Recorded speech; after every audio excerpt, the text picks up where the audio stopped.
es uno de los temas tan...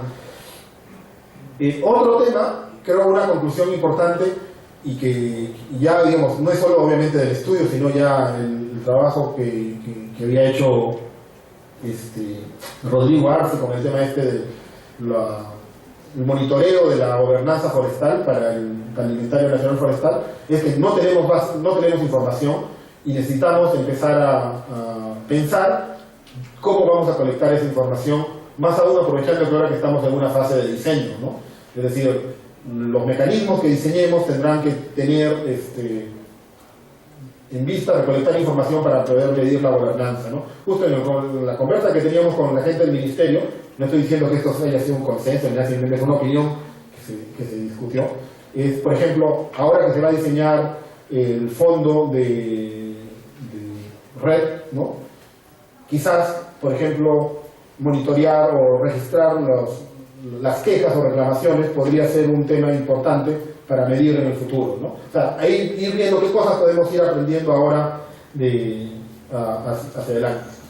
Y la tercera conclusión que para nosotros es relevante es, aparentemente, la satisfacción de la gente en los procesos no está necesariamente relacionado con la existencia o no de redes, ¿no? Es más, veíamos, y esta es también una opinión de un colega del Ministerio del Ambiente que me parece muy importante, ¿no? Que él decía, la gente puede incluso desconocer la existencia de las normas, ¿no?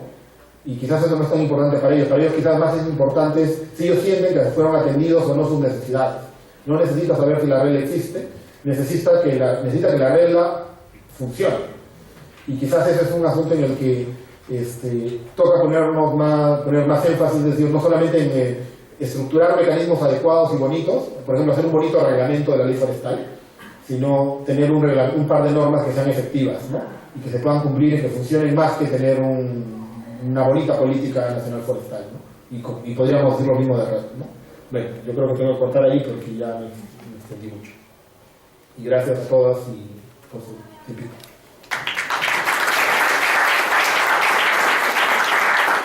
Gracias Hugo, y ahora para continuar con las siguientes presentaciones invito a la mesa a Cecilia Capuzzi, especialista también de EDAR, para que nos pueda compartir, y bueno, también Suyana, que va a continuar luego con la siguiente presentación, ¿no?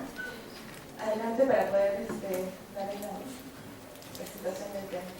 Según el programa que estamos viendo, lo que quisiéramos abordar y compartir con ustedes también es los resultados de un informe recientemente concluido sobre el análisis del cumplimiento de los compromisos voluntarios en Perú acerca de la mitigación del cambio climático. Y antes de dar el pase a nuestra compañera Cecilia, quería comentarles que también que estamos grabando las presentaciones para que se puedan ver ahora en vivo y también después poder replicarlas o compartirlas con otros compañeros que no han podido acompañarnos en la sala. Adelante, Cecilia. Buenas noches. Lo que voy a presentarles...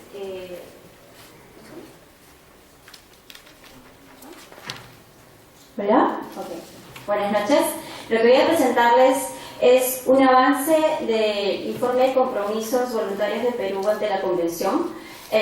Como dijo César Gamboa, todavía es un estudio preliminar. Tenemos que todavía entrar en la fase de entrevistas. Este estudio, al igual que los otros estudios que estamos haciendo, los estamos compartiendo con el UNAM y estamos teniendo también reuniones con ellos. Yo quiero que recordemos cómo nacen estos compromisos voluntarios que se dan ante la Convención. En el año 2010, en septiembre del 2010, el expresidente Alan García va a la Asamblea General de las Naciones Unidas y comenta que Perú quiere tener, en la lucha contra el cambio climático, quiere tener 3 compromisos voluntarios relacionados a lo que es bosques, energías y residuos sólidos. Esto es en septiembre del 2010. Ya luego en la COP de ese año, que se realiza entre el 29 de noviembre y 11 de diciembre en México, el exministro del Medio Ambiente, Antonio Bravo, ratifica estos compromisos voluntarios Y lo que él dice es, en el tema bosques, lo que vamos a tener es deforestación cero al 2021. Para el tema de energías, vamos a tener lo que es la modificación de la matriz energética nacional, a fin de que las energías renovables no convencionales y la hidroenergía representen en conjunto por lo menos el 40% de la energía consumida en el país. Y sobre residuos sólidos, lo que él comenta es, va a haber una captura y uso de metano proveniente de la disposición adecuada de residuos sólidos urbanos. Pero ¿por qué estos temas, bosques, energía y residuos sólidos, son los temas que Perú da los compromisos voluntarios? Y es que antes del 2010 ya había iniciativas de la cooperación internacional en nuestro país que estaban en esos temas. Por ejemplo, para el tema de bosques, y ya hubo mencionado, teníamos estas iniciativas del FCPF y del FIP. Para la matriz energética ya teníamos el NUMES, y en residuos sólidos estábamos viendo ya la cooperación del BID con JIC. Lo interesante es que todavía no hablábamos de lo que es adaptación, y solamente nos estamos vinculando a lo que es el tema de mitigación.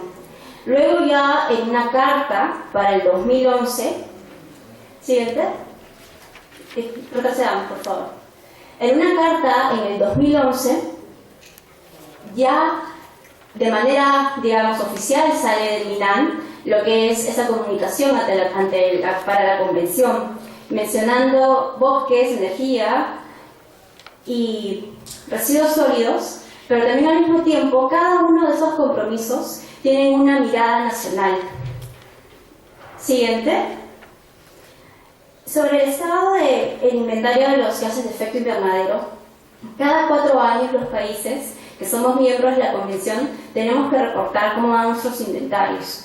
En Perú tenemos 3 inventarios realizados en el 94, en el 2000 y en el 2009. Siguiente. Siguiente. Yo les había comentado que teníamos tres compromisos voluntarios, ¿no? Bosques, energía y residuos sólidos.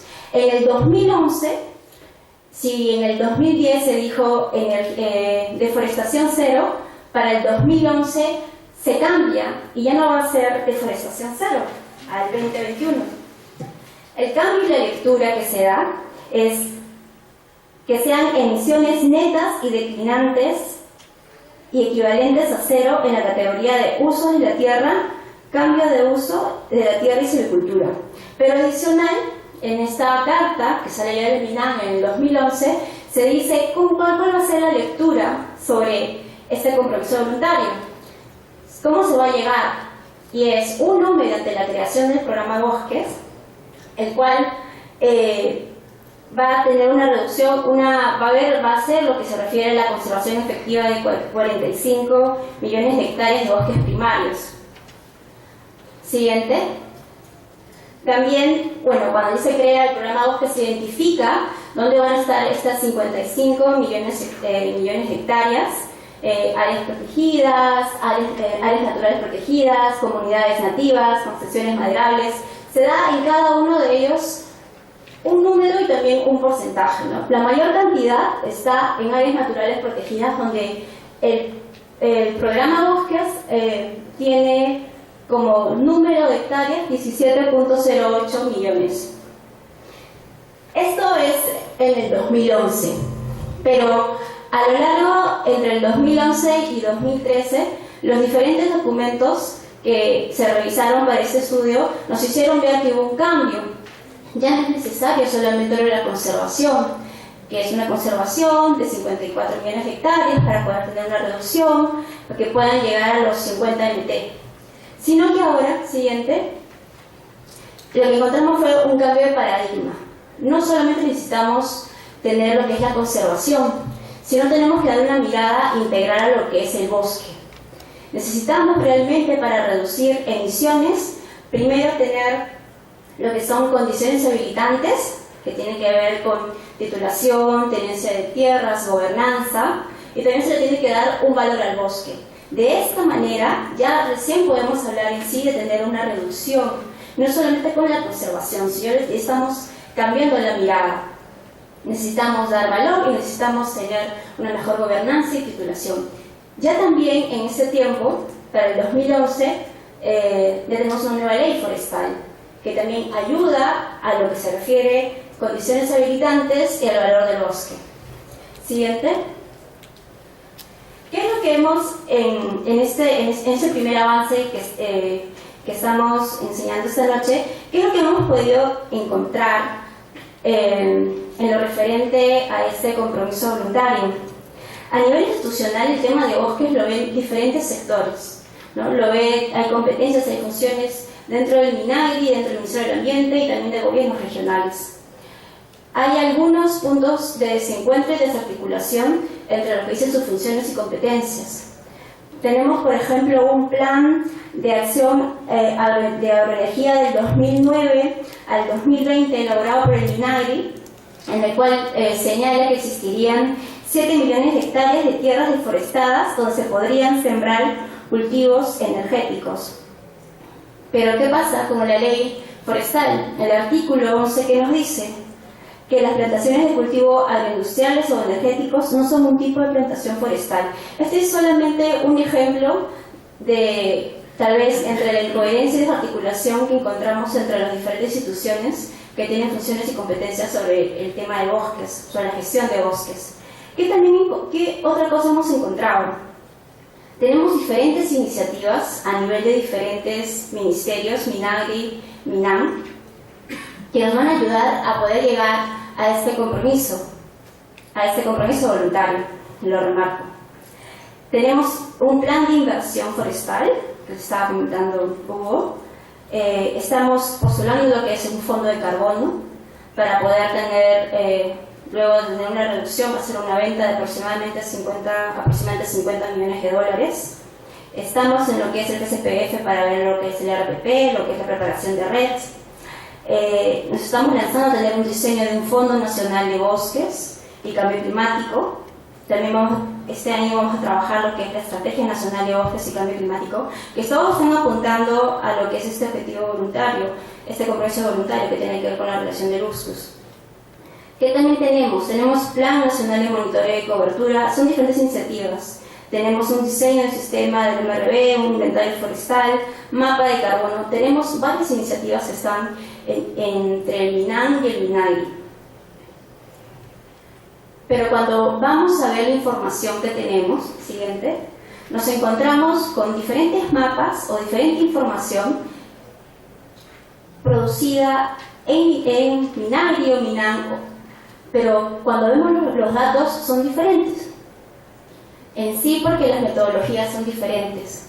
De algunos mapas que les presento, pues lo tenemos el mapa de patrimonio forestal, que lo hace, que ya está, es del 2011, y se estuvo a cargo de la Dirección General de Evaluación. Tenemos un mapa de cambio de cobertura de bosque no bosque, realizado también dentro del INAM. También tenemos lo que es, esto último, que es la geografía de cobertura de alta resolución del Perú, fue publicado hace un par de semanas, donde vemos dónde hay más carbono, los reservorios de carbono, que está hecho por el MINAM, el Instituto CARTI, pero al mismo tiempo también sabemos que va a haber un mapa de carbono dentro del programa Bosques. Entonces tenemos mucha información que generalmente apunta a lo mismo, a saber cómo estamos en deforestación, cómo vamos en cobertura, pero las metodologías son distintas y al mismo tiempo de que son distintas, no botan los mismos datos. Si yo no he querido mostrar el cuadro porque realmente yo todavía no puedo entender cómo las cifras dentro del MINAM entre OT y la dirección y alguna dirección o el programa de bosques es completamente diferente y es un documento oficial porque sale del MINAM, entonces sus cifras son diferentes, pero está basado porque es una metodología que generalmente es aportada por diferentes instituciones. Es muy diferente tal vez como CARTI ha tomado en base a 45 imágenes satelitales, un satélite del AXTA, como está haciendo OT otro documento en base a otra metodología apoyada por otra entidad. Entonces tenemos muchas iniciativas que apuntan a lo mismo pero con cifras diferentes. Siguiente. Entonces, lo que hemos encontrado preliminarmente, estas son conclusiones preliminares, hay avances diferenciados por regiones. Tenemos regiones que ya tienen líneas de referencia, que tienen mapas de carbono, que tienen sistemas o que tienen diseños de MRV. Tenemos algunas regiones que todavía no van en esa línea. Por otro lado, tenemos ya la creación de un sistema de MRV a nivel nacional. Entonces, también como este sistema de MRV va a hacer el merge con los sistemas de MRV a nivel regional que han tenido un cierto avance. Hay una necesidad de articular a nivel nacional y regional, una necesidad también de articular a nivel interinstitucional en las instituciones que ven el tema de sostenibilidad de los bosques. Sobre los mapas tenemos una gran cantidad de información, no solamente de mapas, sino hay una cantidad de información dentro de entidades estatales que apuntan a los mismos resultados, pero donde encontramos metodologías diferentes y por ende cifras diferentes. Hay diferencia también en los números en la información oficial.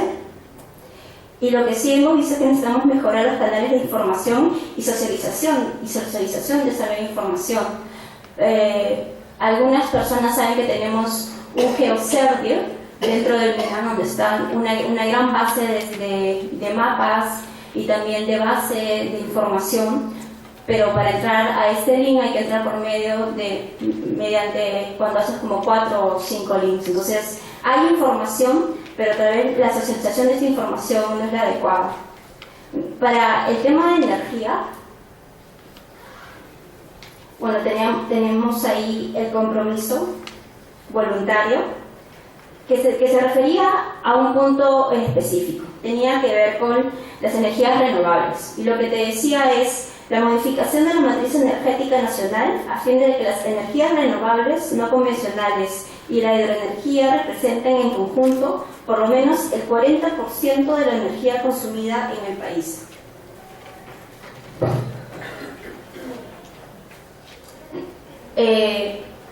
Esto está en base a la última información del Plan CC, pero que está con base en información del 2009. El tercer sector de emisión es el de energía. Siguiente.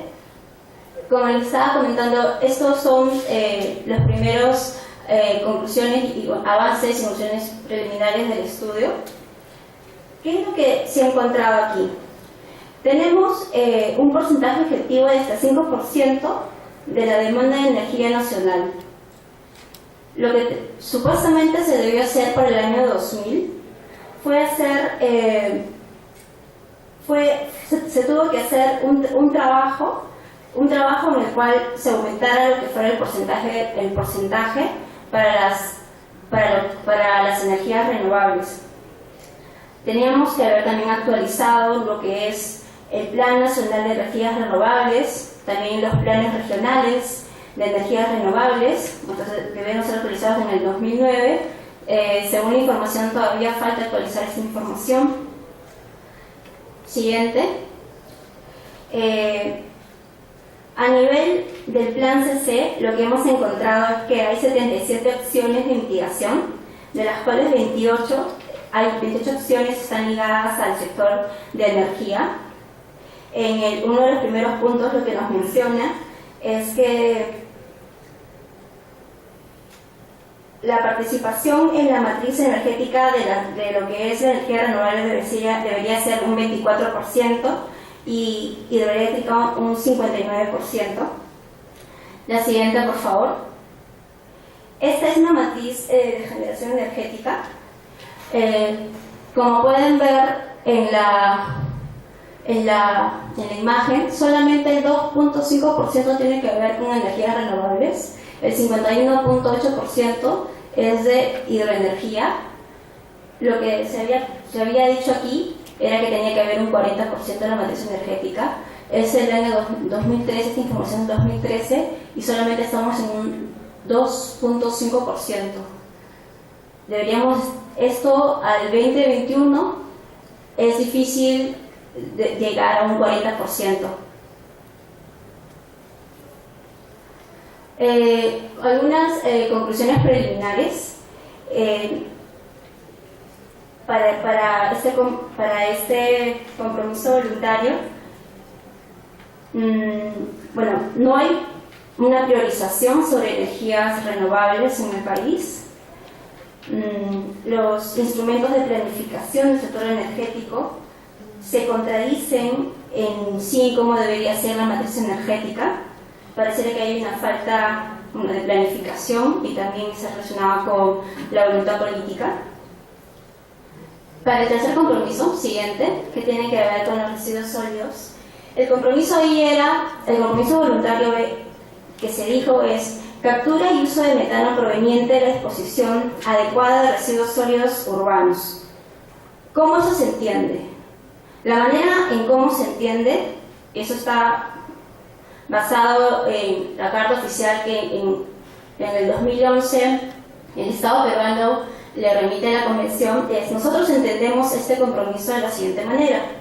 Vamos a dar la prioridad a la construcción de rellenos sanitarios en 31 ciudades grandes y medianas del país, y eventualmente instalaciones complementarias que van a permitir que un 7 MT CO2.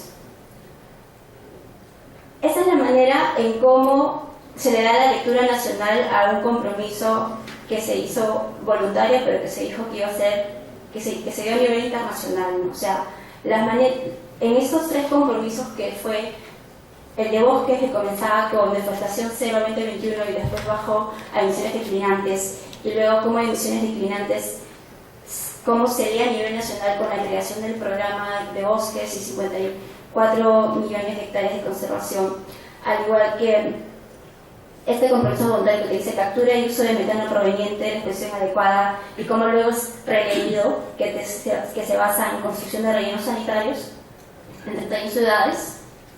De alguna u otra manera te dice cómo los grandes compromisos voluntarios que fueron expuestos no solamente ante la Convención de las Naciones Unidas, en la Asamblea, sino también ante la COP, al llegar a Perú tuvieron un cambio y también tuvieron una mirada más nacional.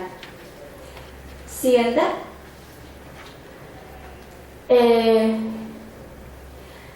Residuos sólidos, del 2000 al 2009 tuvo un aumento del 71% en la emisión de CO2. Aumentó un 71% con respecto del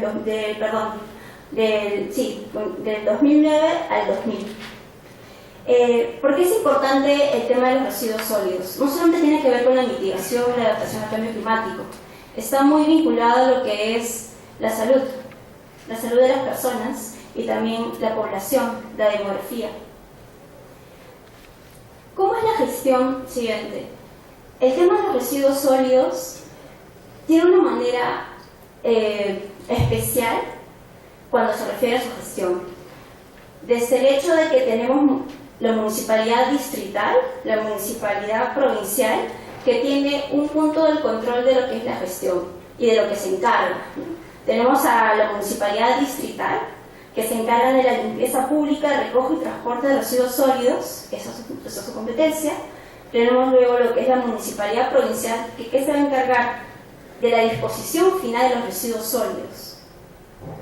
Pero aparte de eso también tenemos lo que se califica como residuos sólidos municipales y los residuos sólidos no municipales. Sigamos en el gráfico, los residuos sólidos municipales son residuos domiciliarios, residuos comerciales, residuos de limpieza y espacios públicos. Pero los residuos sólidos no municipales son, de alguna otra manera, son los más alarmantes. Son los vinculados a los residuos de establecimientos de salud, los residuos industriales, fábricas, mineras, pesqueras, residuos de actividades de construcción y residuos agropecuarios.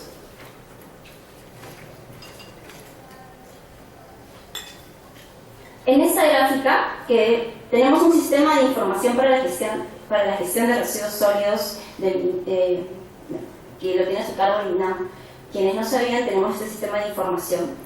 Este sistema de información, como su nombre lo dice, recopila información que le dan las municipalidades. No todas las municipalidades reportan la información sobre sus residuos sobre sus residuos, pero también basado en esta información lo que encontramos es que solamente tenemos rellenos sanitarios 11 a nivel nacional.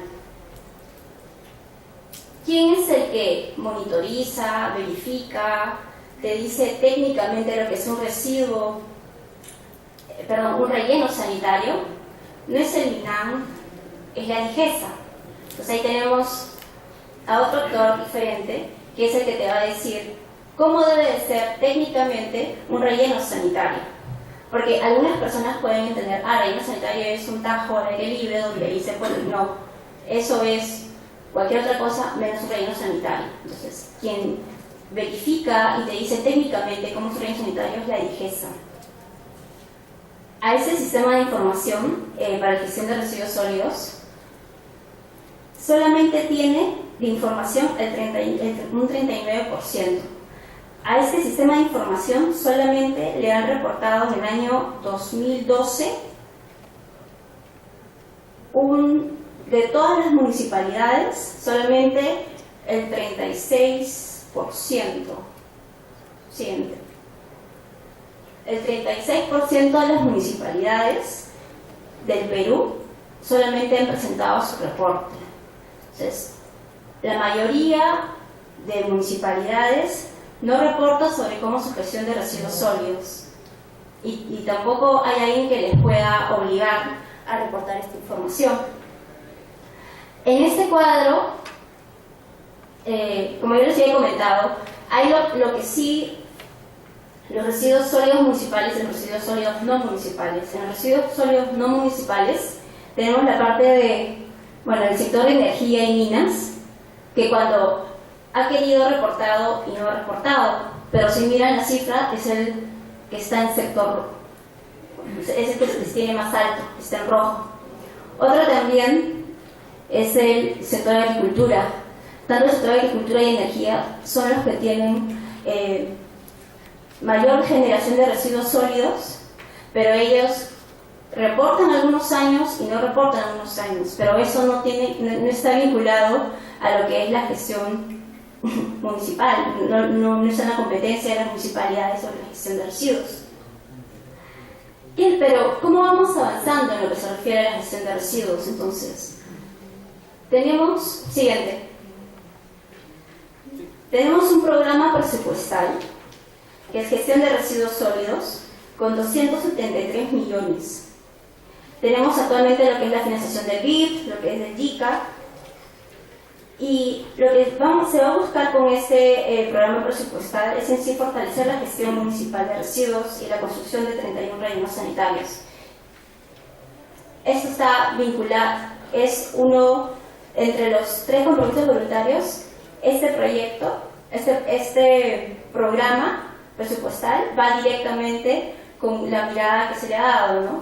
Que lo que se le dice que tiene, lo que dice el Estado ahora es que la manera en cómo se va a cumplir con el uso adecuado es mediante la construcción de 31 rellenos sanitarios. Este programa presupuestal lo va a hacer. Siguiente. Conclusiones igual preliminares. Todavía este estudio no lo hemos cerrado. Es que tenemos una información limitada sobre la generación de residuos, tanto a nivel de municipios y también de no municipios. No necesariamente todos reportan información. La infraestructura para la disposición de residuos sólidos no es suficiente. Tenemos también el problema de que hasta el momento los residuos sólidos no municipales son los que tienen más generación, como los sectores de energía y agropecuario, y esos son los que tienen el mayor problema dentro del país, no solamente la parte comercial, sino que este sector, el minero, el pesquero y el agropecuario, son los que tienen la mayor parte del problema, pero no se puede medir exactamente cómo realmente poder verificar y reportar su información. No tenemos todavía una política que articule y mejore capacidades de gestión al respecto. Esta información, como les comenté, todavía falta por terminar. Al igual que los otros 2 informes que se van a presentar esta noche, van a ser compartidos con el MINAN. Ya hemos tenido una primera reunión con el programa Bosques para poder adelantándole algunos de los avances que está teniendo esta pequeña investigación. La información que ellos nos han dado también es importante y sabemos que van a haber diferentes avances, pero en los 3 compromisos es difícil poder realmente darle un monitoreo completo. Bueno, gracias.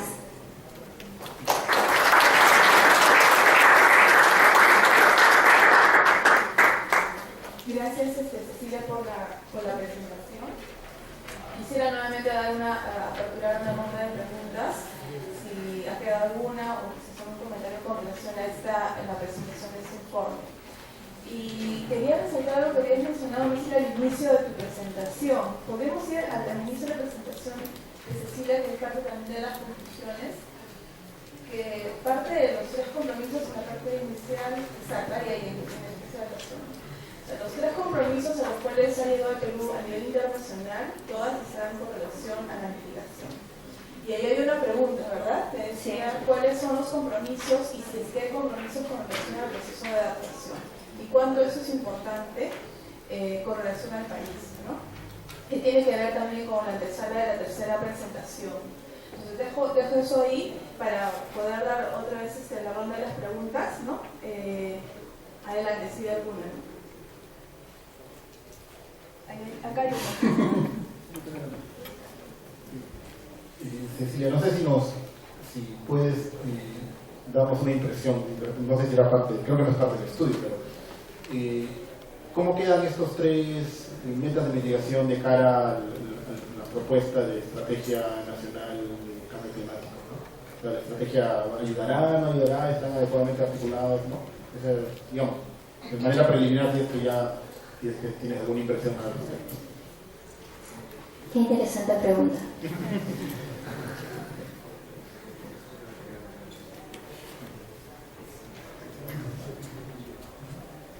¿Cuál es el parecer de las autoridades del Estado en cuanto al nivel de avance? No sé si ha podido conocer alguna impresión sobre eso.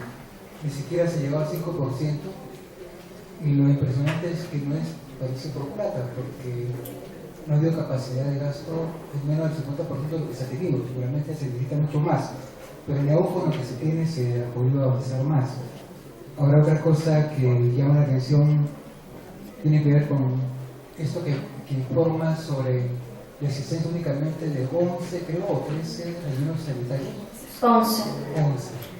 Ahora estamos hablando de 11 a nivel nacional. Exacto. Es una cosa tremenda, ¿no? Porque, o sea, ¿qué es de todos los residuos sólidos de todas las provincias? En marzo, entre febrero y marzo de este año estuve en Andahuaylas y Huánuco, y coincidentemente en ambas provincias había problemas porque los rellenos estaban muy cerca a pueblos, a comunidades, y había obviamente queja de esas comunidades, y era un problema muy serio porque ellos estaban planteando o lo sacan de acá o bueno, nos mantenemos en protesta, y había, no sé cómo, francamente no he hecho seguimiento, no sé cómo se ha resuelto eso, pero no sé si esos, por ejemplo en el caso de Andahuaylas y Huánuco, eso está registrado, está considerado entre los 11, porque si es así, significa que la situación es aún peor. Bueno, si tuvieras un comentario sobre eso.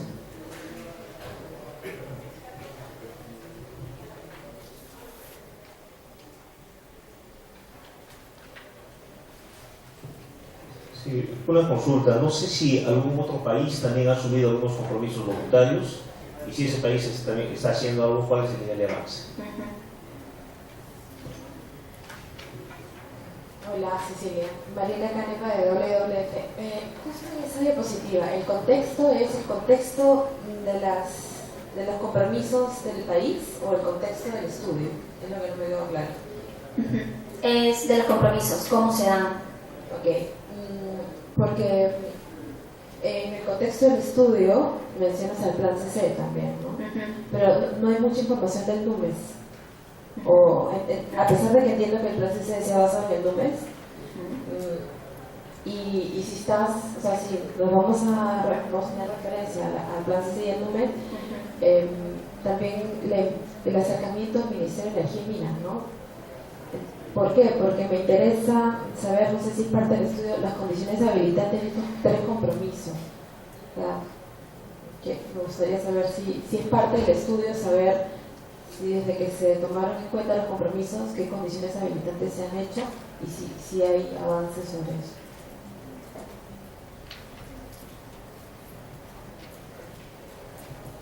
¿Qué tal? ¿Cómo estás? Me gustaría saber si es que se ha encontrado o qué tipo de experiencia explícita se ha encontrado respecto a la palma aceitera como parte de la matriz energética y qué relación tiene esto con el primer componente que es bosques.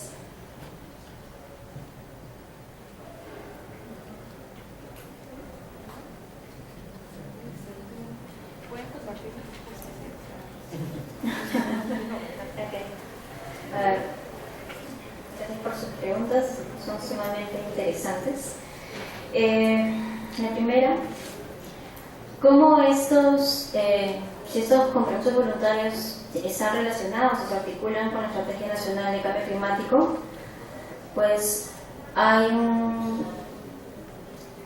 gran margen, ya que la estrategia en ese momento la estrategia, la que salió en julio 2014, el 24 de julio del 2014, tiene 2 objetivos estratégicos. Uno relacionado a lo que es la comunicación ambiental y otro que está vinculado a lo que es en sí la reducción de emisiones. Uno de los problemas de la estrategia es que no hay indicadores en sí de cuánto se tiene que reducir. Aquí, por ejemplo, para el tema de bosques estamos hablando de una reducción de 50 mt. En la estrategia no se dice cuál va a ser el nivel de reducción o en sí qué sectores van a estar vinculados a las acciones. Pareciera, y esto es una opinión personal, pues pareciera que no se articulara estos compromisos voluntarios con la estrategia, con la actual estrategia.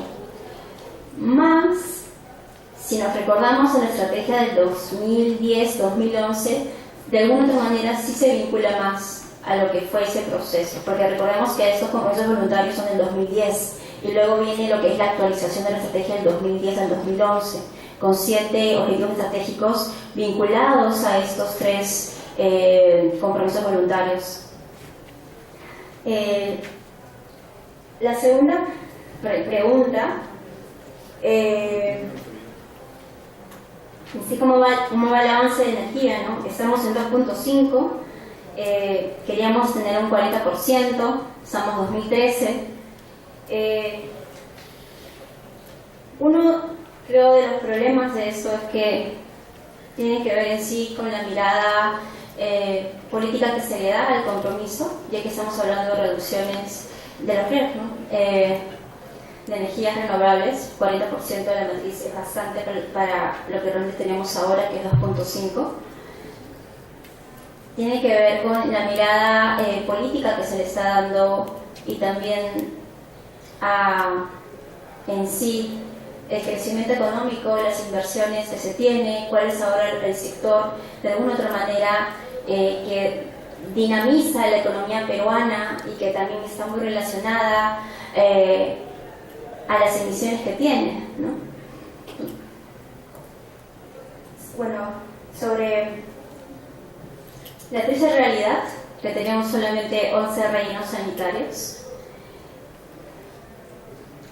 Esto, bueno, creo que, pero lo que podría mencionar ahí es que Si bien esto lo tiene que está dentro de la competencia del MINAM, si tienen que hacer el reporte de cómo van los residuos sólidos a nivel de municipalidades, a nivel municipales, provinciales y distritales, la realidad es quien te dice técnicamente y metodológicamente cómo es un relleno sanitario es la DIGESA, ¿no?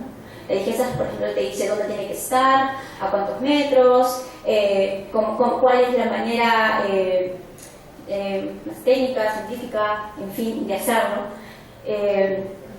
Pero esto lo tiene la DIGESA.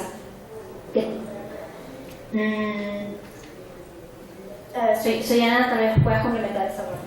Buenas noches. Para complementar la información, digamos, hacer un comentario en todo caso sobre los 11 rellenos. Es cierto, nuestro país tiene un proceso, digamos, de crecimiento económico, tiene un proceso de crecimiento demográfico, digamos que las principales ciudades se han ido poblando, pero esto no se ha visto reflejado ni acompañado con una política ambiental que nos pueda decir, digamos, cómo vamos a gestionar nuestros residuos. Entonces, en la práctica no se han construido rellenos sanitarios apropiados, lo que tenemos son botaderos. Por eso es que la OEFA señala que tenemos 11 rellenos que se podrían llamar realmente rellenos, porque los demás que existen no son rellenos. La mayoría, digamos, de la basura que se tiene, de los residuos sólidos que se tienen, están a atajo abierto, por lo tanto, son más que una solución, un gran problema. Referido al cambio climático, la contaminación es muy alta, porque incluso la propia UNEP lo dice que una mala gestión de residuos sólidos contribuye a que haya una mayor emisión de carbono. Y por el lado del tema ambiental, digamos, en el tema de salud, como bien lo comentaba, es cierto, realmente eso se ha convertido en un problema de salud ambiental, sobre todo en las periferias de las ciudades, ¿no? Donde se encuentran casi todos estos rellenos sanitarios. Ahora, respecto a eso, la meta, el compromiso que tiene el Estado peruano es construir 31 rellenos sanitarios. De hecho, hay una inversión muy grande, 273 millones de soles con apoyo del BID y del JICA. Pero, como se veía en las estadísticas, ¿realmente esto podrá atender la magnitud del problema de residuos sólidos? Hemos visto que solamente los residuos sólidos municipales, que son estos residuos sólidos urbanos, ¿no? Que por lo vemos ayer en las ciudades, representan un porcentaje de unas 11 millones de toneladas anuales en basura, pero también los residuos no municipales que tienen que ver sobre todo con las empresas, los residuos industriales, representan 11 millones.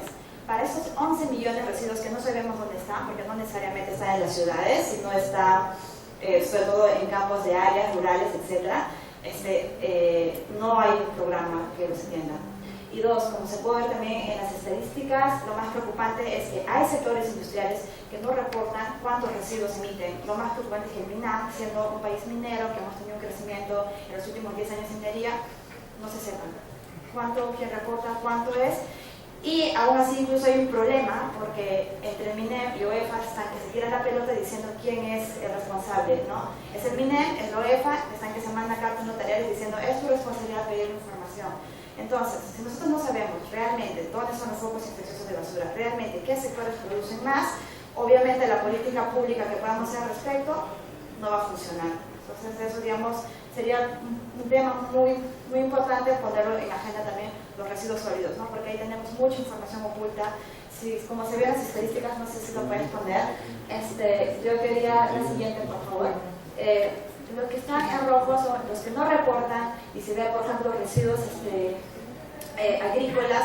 Es curioso, ¿no? En un año estamos como en 700.000, me parece, y luego pasamos a 10 millones. O sea, en un año producimos tantas toneladas de basura, o es que realmente estamos aprendiendo o estamos recién sacando más información sobre la basura que hay. De repente la basura no municipal es mayor, no se sabría, porque aún falta mucha información. Entonces, por ese lado también habría que problematizar más sobre las acciones del Estado.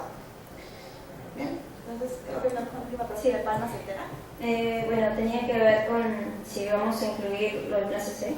Bueno, esa información estaba relacionada a las condiciones habilitantes, a lo del plan CC, lo que habías comentado. En el estudio vamos a incluirlo, como había comentado, este es un avance preliminar, todavía no lo hemos terminado. Nos hemos acercado a algunas instituciones, hemos tenido en algunos momentos puertas abiertas, en otros momentos tal vez todavía Nos falta volver a mandar muchos mails para tener más información, pero sí queremos poderle dar un contexto en especial el tema de energía, ¿no? Sobre palma aceitera, si va a estar incluido en la matriz energética, ¿cómo se va a juntar? ¿Puede? Se debe una mención de gobierno con compromisos principalmente sobre la palma. No, en ese 2010 no se hablaba de palma, solamente estaba vinculado a lo que iba a ser Procrear. Por otro lado, también cuando hablamos con personas del MINAM y al comentarles sobre estos compromisos voluntarios, que han sido compromisos voluntarios entendidos en un lenguaje de que sí eran compromisos voluntarios, y dado que el año pasado en Varsovia de alguna otra manera se está obligando ahora a los países a que en el primer trimestre del 2015 digan sus compromisos, hemos escuchado de algunos funcionarios decir, estos no son compromisos, ¿no? Porque todavía Perú no dice oficialmente cuáles van a ser sus compromisos, eso lo tienen que recién reportar para el trimestre del 2015. Pero creemos que es importante que con esta información de los compromisos pasados voluntarios podamos saber realmente a qué nos vamos a comprometer ante la Convención para el próximo año. Gracias.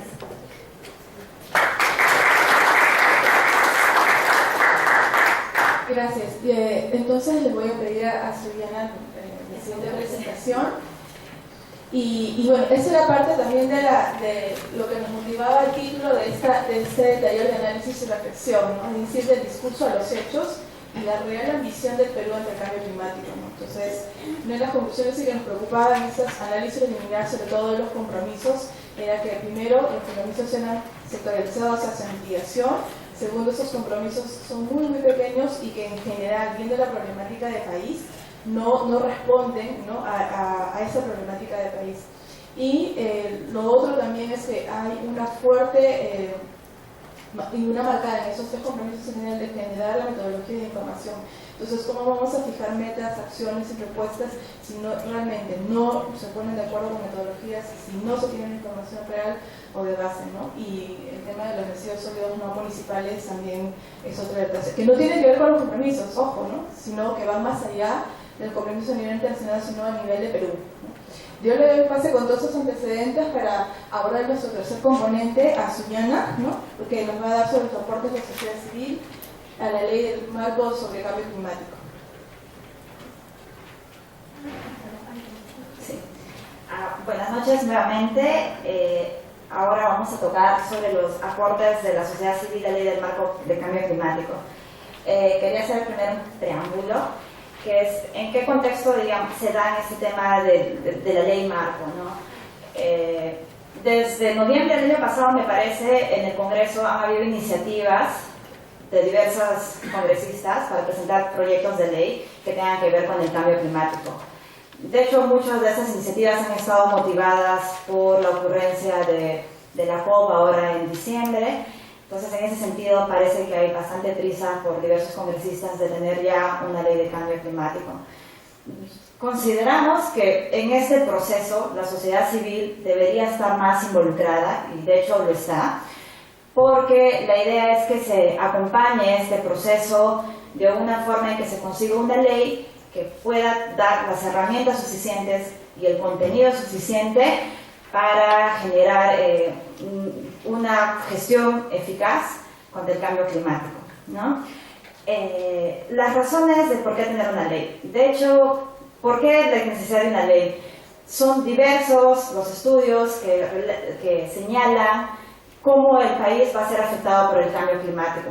Algunas voces podrían decir, pero bueno, el cambio climático, el Perú, digamos, no emite muchas emisiones, no debería ser un tema que nosotros deberíamos priorizar, pero digamos, nosotros somos la otra cara del cambio climático, ¿no? Mientras a nivel mundial hay países que son los que contaminan más, los que emiten más gases de efecto invernadero, países como el nuestro son los países que van a ser más afectados por el cambio climático. Entonces, en ese sentido, urge la necesidad como una prioridad tener el cambio climático como política y como un tema de agenda presente para el Ejecutivo y también para el Congreso, ¿no? Ahora, con este contexto, ¿qué buscar con una ley de cambio climático? Han habido diversas acciones que el Ministerio de Ambiente ha estado encaminando para atender al cambio climático. De hecho, el tema no ha sido muy visibilizado, digamos, en la magnitud que debiera, porque este tema como que recién se está incluyendo dentro de las políticas públicas nacionales, ¿no? El MINAM ya incluso en sus planes de acciones incluye temas referidos para el cambio climático, pero consideramos que normativamente todavía le faltarían varias funciones claras al MINAM y a las demás entidades para que ya se encaminen acciones precisas sobre lo que es el cambio climático. ¿Bien? Entonces, en este marco que tenemos como que procesos diferentes, como decía el Congreso, por un lado está con sus proyectos de ley, por el otro lado también el MINAM, el Ejecutivo está, porque tanto el MINAM incluso Agricultura va a sacar un tema sobre adaptación. Entonces, hay diversos procesos que están encaminados, ¿no? Entonces, la idea es que con esta alternativa de leyes poder articularlos y finalmente lo que se busca es poder tener más coherencia. También lo que hay que tener en claro es que a nivel internacional, y de hecho la COP lo está diciendo más acá en Perú, hay diversas tendencias sobre cómo abordar el cambio climático. Los temas son diversos, por ejemplo, esos temas de mitigación y adaptación que para muchos puede sonar nuevo o puede sonar incluso confuso, porque a veces uno lee la literatura y no termina como que de empaparse estos temas o términos que parecen incluso un poco técnicos, ¿no? Entonces habría que también incorporar estas nuevas tendencias de políticas, nuevas tendencias sobre cómo hacer planes de acción desde el Estado para atender al cambio climático. Bien, entonces lo que se pretende es una ley que sea una herramienta para el país, o sea, una herramienta que no nos permita impedir cosas, sino avanzar en lo que es la materia de política nacional de cambio climático. ¿Bien? Estos son los principales avances que se ha tenido a nivel normativo y de políticas desde el Estado. De hecho, después de que el Perú es parte de la Convención, en el 92, si no me equivoco, inmediatamente se crea una Comisión Nacional de Cambio Climático, que hasta ahora sigue funcionando. Bueno, más que funcionando, sigue existiendo, ¿no? Porque de hecho